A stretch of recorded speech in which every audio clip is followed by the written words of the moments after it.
The coastal fog had rolled in early that Saturday afternoon, softening the edges of the cliffs at Carmel by the Sea.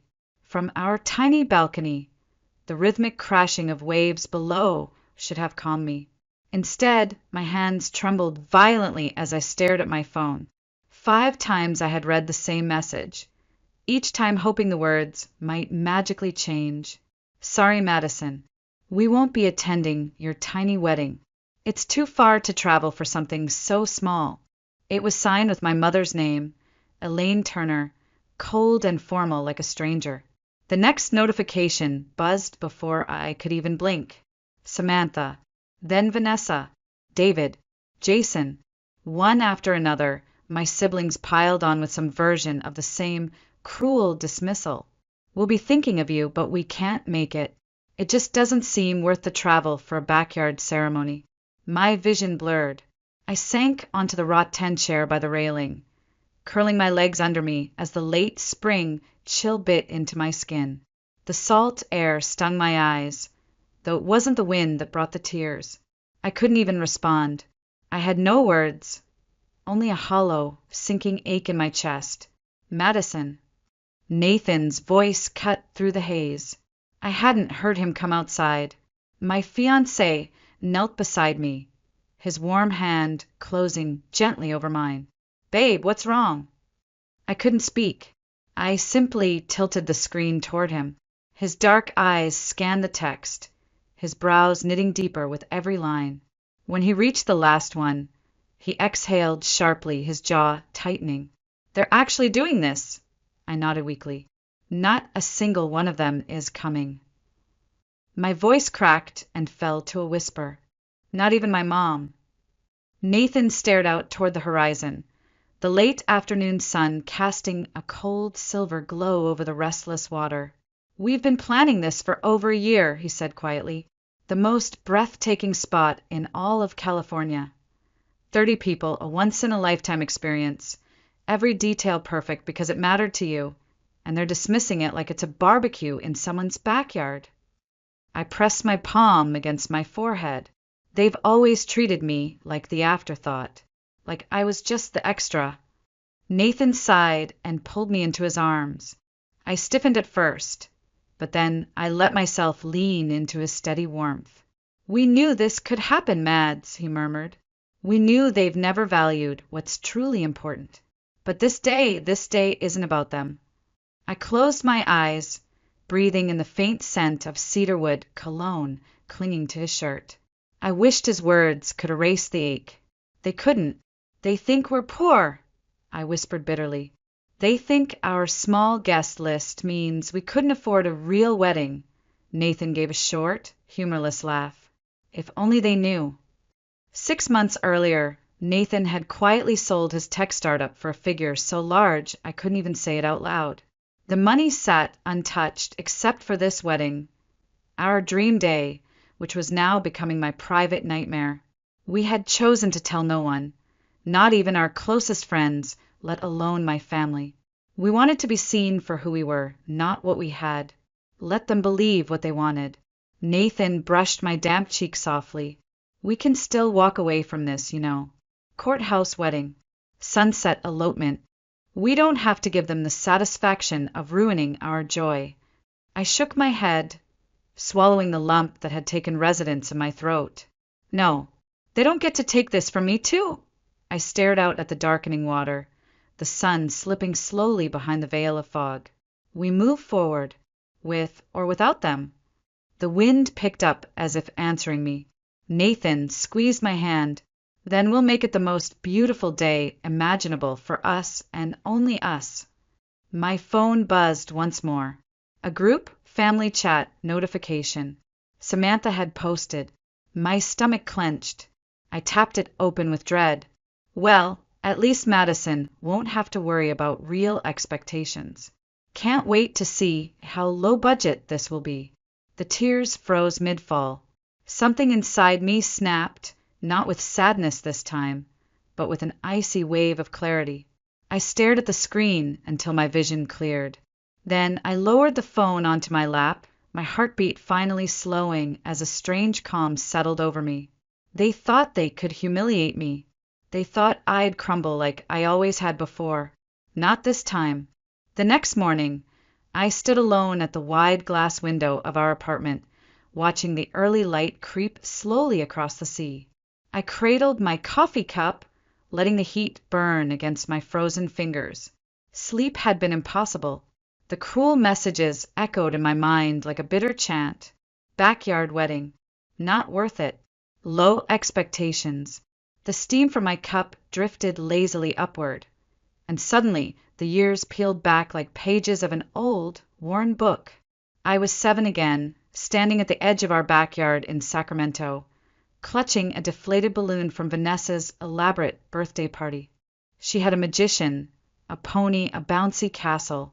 My birthday 2 weeks earlier had been a store-bought cake on a paper plate in the kitchen. I had asked why mine was different. My mother had laughed softly and patted my head. "You're too sensitive, Madison." At 12, I sat in the back seat of the family minivan as it sped toward Lake Tahoe for the annual family vacation. Only this time, I wasn't supposed to be there. They had forgotten to tell me about the trip. It was my neighbor, Mrs. Peterson, who had called my mom after seeing me sitting alone on the porch steps in tears. "I assumed you had plans, sweetie," my mother had said lightly when they turned around to get me. 17. My senior year, awards night. I stood on the auditorium stage, clutching my scholarship certificate, searching the crowd. Samantha's entire volleyball team had shown up for her championship. My parents and siblings? They were at Jason's college game, 3 hours away. "We're so proud of you, Mads," my father had told me afterward. "But Jason only has one senior season. You understand." The memories stabbed like icy needles. Every overlooked achievement, every forgotten birthday, every family photo where I stood just slightly out of frame. I had spent a lifetime shrinking myself to fit their narrative. The quiet one, the easy one, the "don't make a scene, child." I blinked hard, and the vision of my childhood backyard faded, replaced by the stunning expanse of ocean outside our window. Nathan's arms slid around my waist from behind, his chin resting on my shoulder. "You've been standing here a long time," he murmured. "I know what you're thinking." I leaned into him, grateful for his warmth. "They've always made me feel like the spare part. The extra, well, they didn't ask for." My voice cracked. I thought maybe the wedding would be different.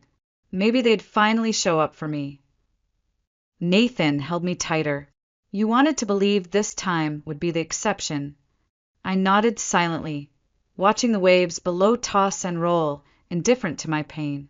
I just wanted one day where I wasn't the afterthought. Nathan kissed my temple softly. "You are never the afterthought to me."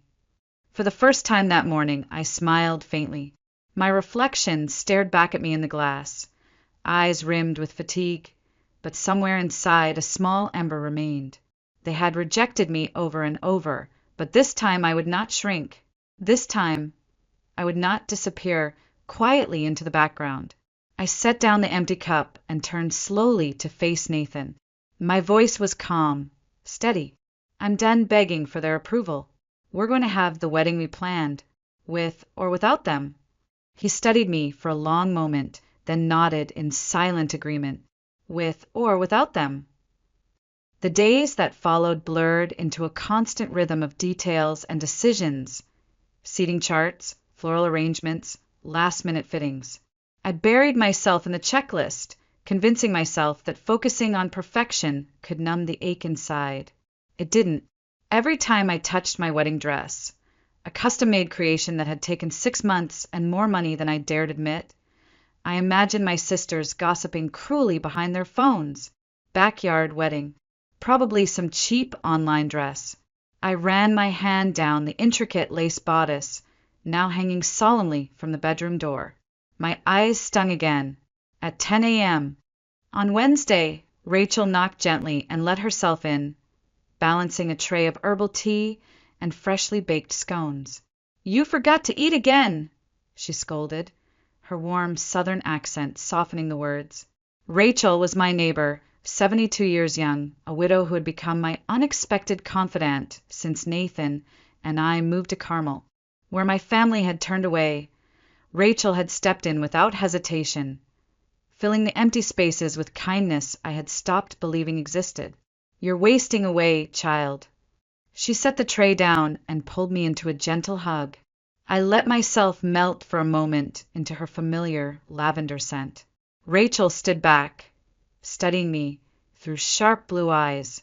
"They don't deserve your tears." I shook my head miserably. "It's not about them anymore. I keep picturing the empty chairs where they were supposed to sit. I wanted to walk down the aisle and see their faces. Even if they didn't approve, I thought they would still come." Rachel sighed, taking my hand. "Madison, listen to me. Some people only show up when there's something in it for them. That's not love. Love is showing up when it matters." I bit my lip hard, nodding slowly. I knew she was right. I just didn't know how to stop grieving what should have been. By Friday, Nathan and I met with the florist at the cliffside venue. The afternoon sun shimmered gold over the crashing waves as I stood frozen, staring at the breathtaking view. White roses, peonies, and delicate blue delphiniums would soon line the pathway where I would walk alone toward the man who had chosen me without condition. Nathan squeezed my hand gently. "This is going to be beautiful," he whispered. I smiled weakly, the wind catching my veil mockingly as if to remind me of the emptiness that still lingered. Later that night, back in our apartment, I spread out the final seating plan. 30 names. Friends. Colleagues. Mentors. No family. I stared at the list under the soft pool of light from the kitchen lamp. My chest tightened painfully. I thought of all the weddings I had attended for my siblings, the speeches, the tears, the family portraits that would never exist for me. Nathan walked in and stopped when he saw my face. "Mads!" I looked up at him, blinking back the fresh wave of hurt. "We invited them. We tried. They made their choice," I whispered brokenly. "They made it so easy to walk away from me." Nathan crossed the room in 3 strides, pulling me into his arms. "You are not easy to walk away from," he said fiercely. "You are everything." I pressed my face against his chest and let the walls I had held up all week crumble. Silent sobs racking my body. They had rejected me, but I was done letting them define me. Tomorrow I would reclaim my day. 10 days before the wedding. I had just returned from the final cake tasting when my phone buzzed violently on the kitchen counter. A new notification glared at me from the dreaded family group chat. My stomach dropped. I hesitated, knowing nothing good ever came from opening that thread. But my thumb betrayed me. The message from Samantha stared back like venom on glass. "Can't wait to see what Pinterest-inspired backyard disaster Madison has planned. Wonder if they'll have plastic chairs and potluck." The words punched the air from my lungs. I stumbled back against the counter, feeling the cold marble edge bite into my spine. A second notification. Vanessa had replied, "Please, Sam, you know Madison. She probably thinks her $100 dress is couture. I bet they're doing cupcakes instead of a real cake, too." I stood frozen, trembling, my cheeks burning with humiliation. The bile rose in my throat. I barely made it to the bathroom before I collapsed to my knees, retching until there was nothing left but emptiness. They weren't content to simply decline. They had to broadcast their mockery to the entire extended family. I lay on the cool tile floor, staring blankly at the ceiling, my heart hammering painfully against my ribs. I had never felt smaller. The door creaked open gently. "Mads!" Nathan's worried voice. A soft knock. "Are you okay?" I couldn't speak, couldn't move. The sob built in my chest again, sharp and jagged. Nathan knelt beside me, gathering me carefully into his arms, rocking me like a child. "What happened?" Wordlessly, I handed him my phone. He read the messages in stunned silence, his jaw clenching tighter with each word. Finally, he whispered, "They're disgusting, absolutely cruel." I buried my face against his chest, tears soaking into his shirt. "I can't do this anymore. I can't take their hate, not this time." Nathan pulled back just enough to look me dead in the eyes. Listen to me. His voice was low, fierce. You do not let people like that define your worth. You are not their punching bag. I wiped my face with trembling fingers. I thought after all these years they might change, he shook his head slowly. They won't. People like that rarely do. But you know what we can do. I blinked at him through the tears. What? Nathan smiled grimly, brushing the damp strands of hair from my face. We can make this the wedding of the century. We can show them exactly what they walked away from, and we won't say a single cruel word in return. Just elegance. Just grace. For the first time that night, something inside me shifted. Not revenge, exactly. Something colder, sharper dignity. I nodded slowly. You're right. They chose this. I didn't. Nathan kissed my forehead softly. Exactly. I stared back at my phone. The words still burned like acid on the screen, but now they couldn't touch me. The decision crystallized in my mind. I would not let them ruin my day. I would not let their absence cast a shadow over my happiness. I would rise higher than they could ever imagine. They would regret this, not through my anger, but through what they would never get to witness. 1 week before the wedding, the sun had long disappeared beyond the horizon. Only the silver glow of the moon danced faintly on the dark waves below. I stood motionless on the balcony, wrapped tightly in Nathan's soft navy robe, staring out at the endless ocean. The familiar ache sat heavy in my chest, a hollow reminder of what could have been. Nathan stepped outside, quietly, slipping an arm around my waist. His warmth steadied me. You haven't moved for an hour, he murmured gently. I keep thinking about the chairs, I whispered. The chairs? The empty ones. I paused, blinking at the distant lights of fishing boats, where they were supposed to sit. My mother, my siblings. Their absence is going to feel like a wound in the middle of everything. Nathan kissed the top of my head, then pulled back slowly. His voice was cautious, thoughtful. There's something I've been thinking about. It might be a little petty. I turned my face toward him, curiosity softening the tight knot in my chest. I'm listening. He gave a small grin. What if we go all in? I frowned. All in. Nathan gestured toward the night sky. We've already spared no expense on everything else. What if we hire the best photographer in California? Not just someone good, someone famous, someone used to shooting celebrity weddings.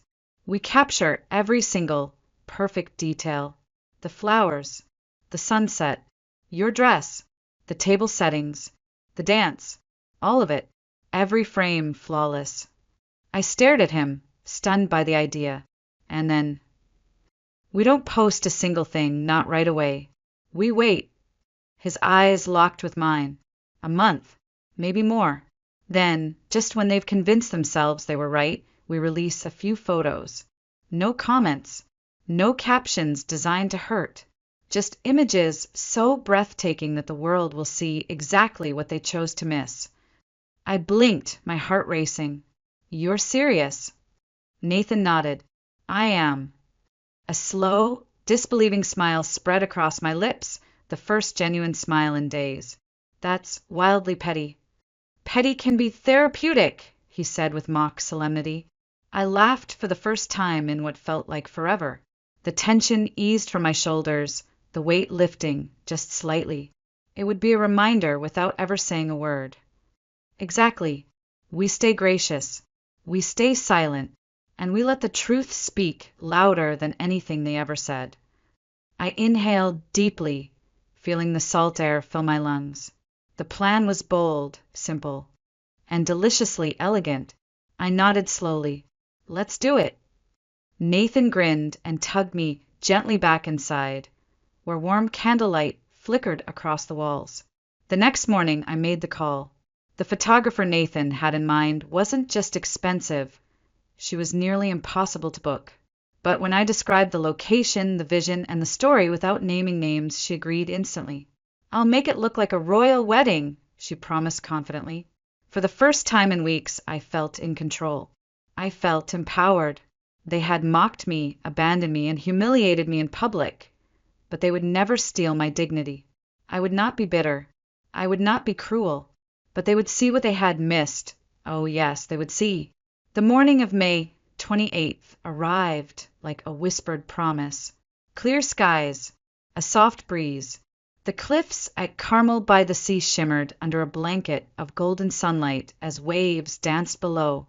It was as if the universe had conspired to give me a perfect canvas. I stood before the floor-length mirror in the private bridal suite of the estate, my breath catching as I gazed at my reflection.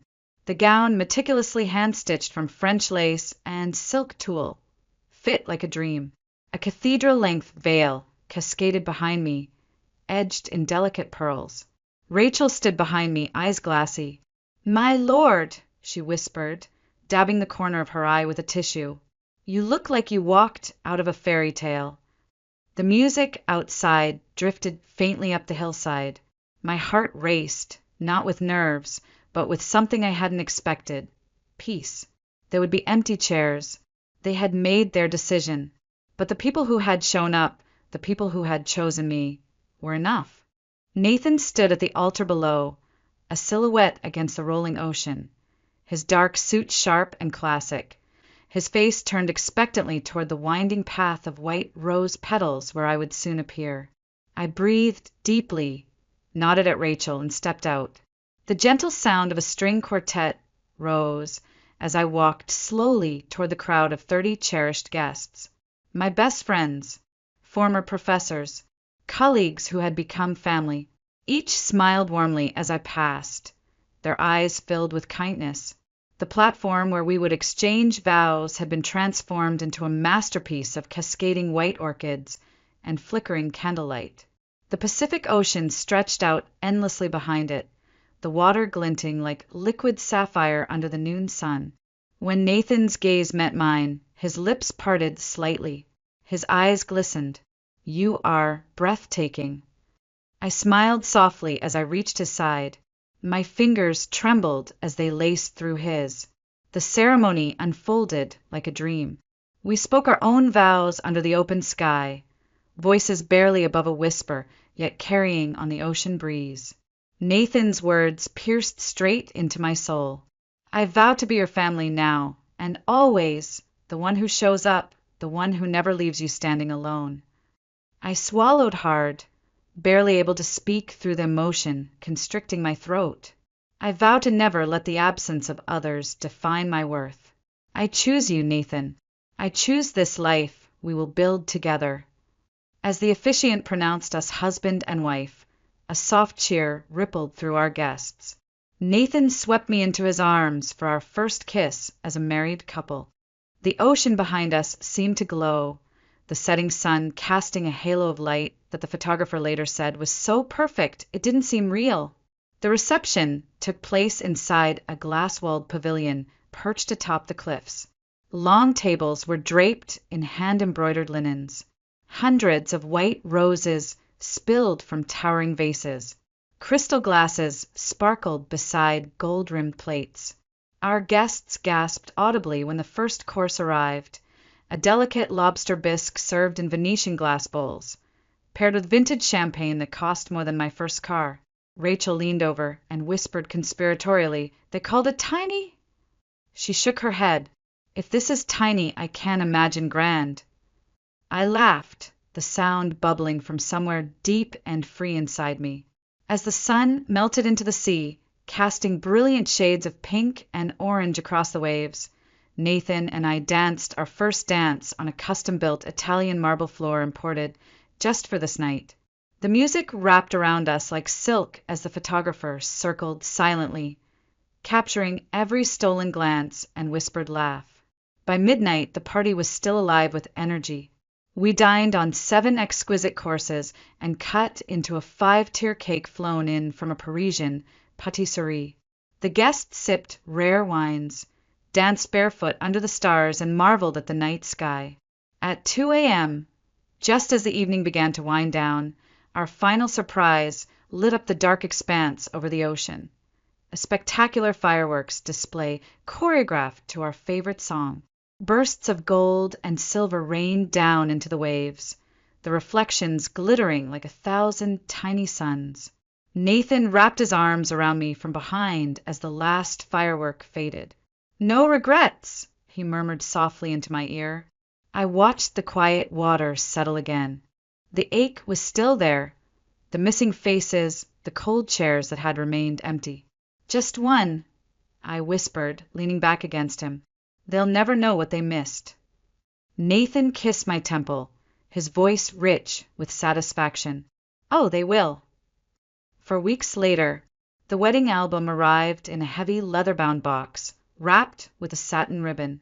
I ran my fingers reverently across the embossed gold lettering. Inside were the most stunning images I had ever seen. The platform of white roses overlooking the endless sea. The dramatic sweep of my veil caught by the ocean breeze. Our first kiss with the sun casting molten gold behind us. Nathan sat across from me at the kitchen table, scrolling through the digital proofs on his tablet. He glanced up at my expression. "They're ready," he said quietly. I nodded. I had rehearsed this moment in my head 100 times.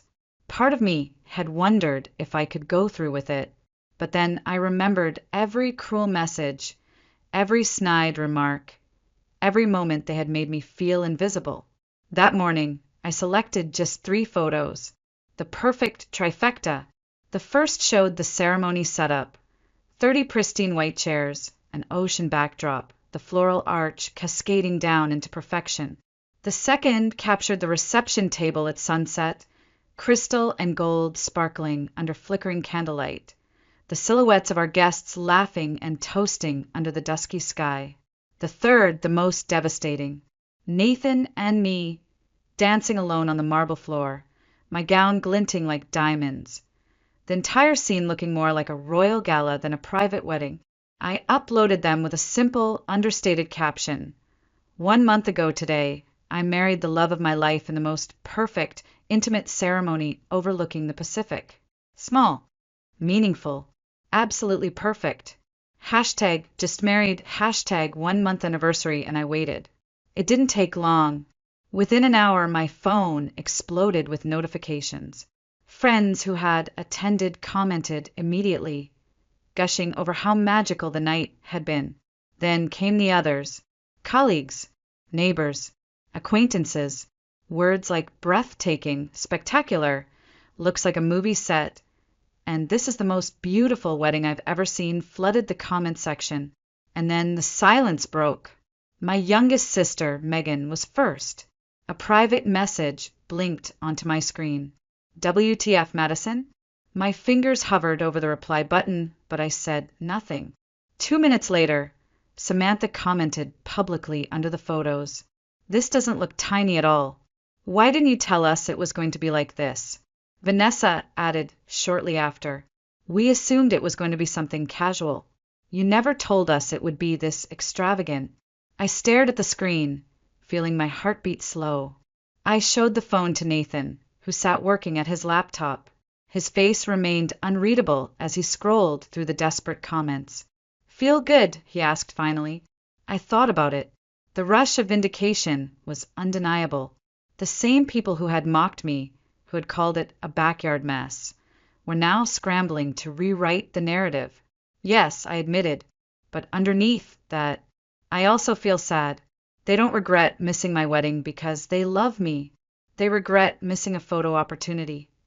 Nathan reached across the table and took my hand firmly. "That's on them, Madison. You gave them every chance to show up for you. They chose not to. They have to live with it." The phone vibrated again. My mother this time. I let it go to voicemail, but seconds later a text came through. "Call me immediately. We need to talk." I sighed, showing it to Nathan. "Up to you," he said, his voice gentle but steady. With a deep breath, I dialed. My mother answered instantly. "Madison," she blurted, "those photos, that was your wedding?" "That's not what we expected." I closed my eyes. "Yes, Mom, that was my wedding. The tiny one you all decided wasn't worth attending. There was a long pause. I could hear her struggling for words, but it must have cost a fortune. I cut her off, my voice low and calm. Does it matter? Would you have come if you had known there'd be expensive flowers and fancy photographs? Her silence told me everything. That's what I thought, I whispered. Goodbye, Mom. I hung up and turned back to Nathan. Tears slipped silently down my cheeks as he pulled me close. They'll never admit it, but they'll never forget it either, he murmured against my hair. I nodded against his chest. For the first time in years, I felt at peace. They had made their choice. I had made mine, and they would never get another chance to hurt me again. The following days unfolded like a surreal blur. Messages from extended family, old friends, even my high school English teacher poured in, all wanting to know more about the wedding. Not one of the messages contained a genuine apology. Not one acknowledged that they had actively chosen not to come. Instead, they fixated on how they had been misled, as if I owed them a full budget breakdown before they would deem my wedding worthy of their presence. Nathan sat across from me one morning as I scrolled through yet another barrage of notifications over coffee. What do you want to do? He asked gently. We can block them if you need space. I shook my head slowly. No, I want to have it out once and for all. The phone rang again. My oldest sister, Samantha. I put it on speaker so Nathan could hear. Madison, she began sharply. I can't believe you would do this to us. You made us look terrible. I closed my eyes, steadying my voice. I did nothing to you. You chose not to come. You called my wedding not worth the trip. Those were your words. There was a beat of stunned silence. You never told us it was going to be that fancy, Samantha sputtered weakly. I smiled bitterly. So, you would have only come for expensive food and a good photo op? That's what family means to you. Another pause. That's not fair, she whispered. No, I said firmly. What wasn't fair was abandoning your sister because you assumed you wouldn't get anything out of it. The conversation ended awkwardly. I set the phone down with shaking hands, but also with a strange sense of peace. I had finally said everything I had held back for years. Over the next week, the same conversation played out with other family members. My brothers were less confrontational, but just as self-justifying. My father sent a card and a check as if that could replace actually showing up. Only Megan, my youngest sister, showed true remorse. 2 weeks later, she knocked nervously at our door. I opened it to find her eyes filled with tears. I'm so sorry, Madison. I can't believe I missed your wedding because I thought it wasn't going to be impressive enough. I hugged her tightly. For the first time since all this began, I felt the crushing weight begin to lift. We sat with glasses of wine, paging through the wedding album together. Megan gasped over every photo. It wasn't just about how beautiful it was, she said quietly. It's how every single detail told your story with Nathan. It was perfect because it was you. I blinked back tears. That's exactly what we wanted. Then, tentatively, Megan asked the question I knew would eventually come. How did you afford all this?